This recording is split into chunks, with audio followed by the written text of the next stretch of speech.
Good morning and welcome to Practical Christian Lessons. I have a pen in my hand for no reason, and I am Joshua Pearsall. Today we're going to be going over Wisdom of Sirach 42. To know some of the future plans we have coming up for our next read-throughs after this, we've only got a few more chapters left in this. Watch yesterday's video and watch our video on Monday to sort of give a nice layout of what we're going to be moving into for this next season on here on Practical Christian Lessons. Just a fair heads up there. Chapter 42. Do not be ashamed of the following things, and do not let partiality lead you to sin. Of the law and covenant of the Most High, and of judgment to acquit an ungodly man, of keeping accounts with a partner or a traveling companion, and of dividing an inheritance among friends, of accurate scales and balances, and the acquisitions of much or little, of profit from business with merchants, and of much discipline of children, and of making the sides of an evil servant bleed. Where there is an evil wife, a seal is good, and where there are many hands lock things up. Whatever you deliver, do it by number or weight, and put in writing everything you give or receive. Do not be ashamed of the instructing of the unwise and foolish, or of the extremely old man who passes judgment on the young. Then you will be truly instructed and approved before all men. A daughter keeps her father secretly wakeful, for worry over her takes away his sleep. That's a very true statement. Many fathers out there, I'm sure you can relate. Lest in her youth she passes the time to marry, and lest in her marriage she be hated. In her virginity, lest she be defiled, or become pregnant in her father's house. Having a husband, lest she be unfaithful, or though married, lest she be childless. Keep a strict watch over a headstrong daughter, lest she make you a laughingstock to your enemies, a source of gossip in the city, and notorious among the people, and a disgrace to you before the great multitude. Do not look upon anyone for beauty, and do not sit in the midst of women, for a moth comes out of garments, and the evil of a woman comes from a woman. The evil of a man is better than a woman who does what is good, yet brings shame and disgrace. I shall now remember the works of the Lord, and by the words of the Lord I shall describe his works that I see. The sun gives light and looks down on everything, and its work is full of the Lord's glory. The Lord did not enable his saints to describe all his wonders, which the Lord Almighty established, that the universe might be established in his glory. He traced out the abyss and the human heart, and understands their craftiness, for the Most High possesses all knowledge, and sees into the signs of an age. He proclaims what has been and what shall be, and reveals the footstep of hidden things. No thought escapes him, not even one word is hidden from him. He has adorned the mighty works of his wisdom, for he is from everlasting to everlasting. Nothing can be added or taken away, and he needs no one to be his counselor. How precious are all his works, and how sparkling to behold.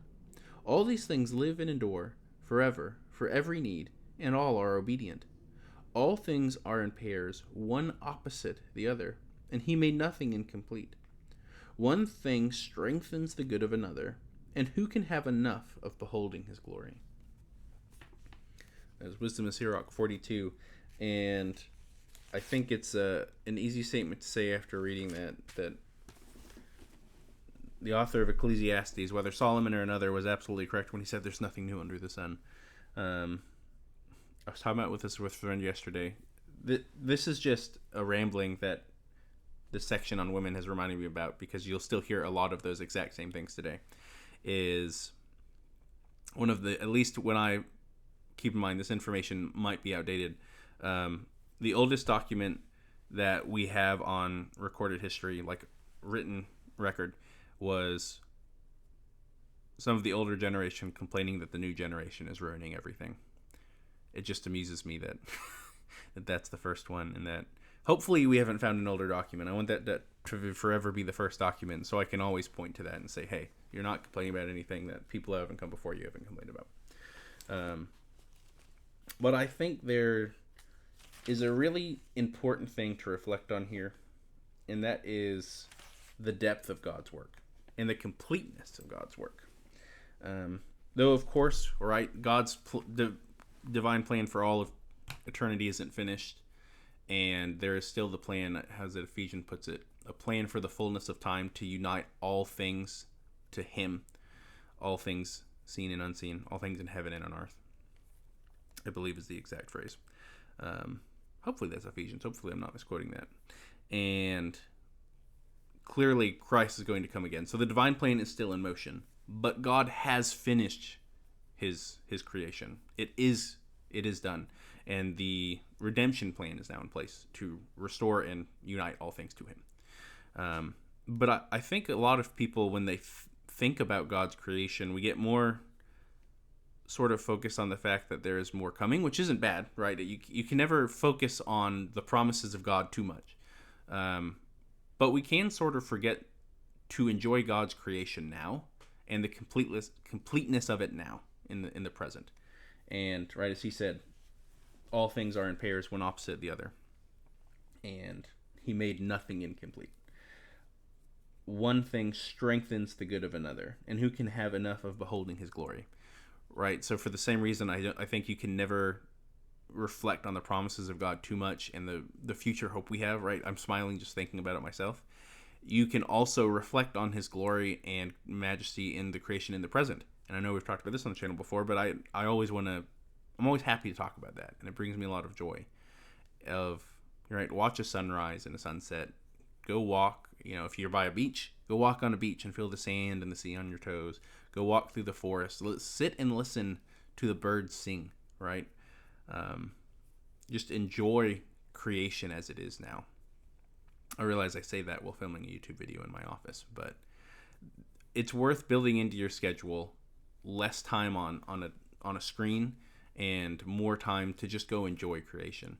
And if you I'll be bored, you can take a book or something, right?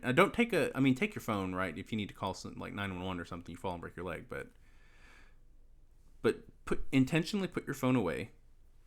Don't focus on it, and just reflect and enjoy creation, and reflect on the beauty of God as it is revealed through creation, as Paul tells us in Romans. Creation points back to God. That's its purpose. Right? The sun sets and the sun rises, just like we set, we die, and then we will rise again. Easy stuff like that. Just ways to think on and reflect God and see that majesty in creation. I encourage everyone, if you have free time right now after this video, go do it. Enjoy it. You guys have a wonderful day, and God bless.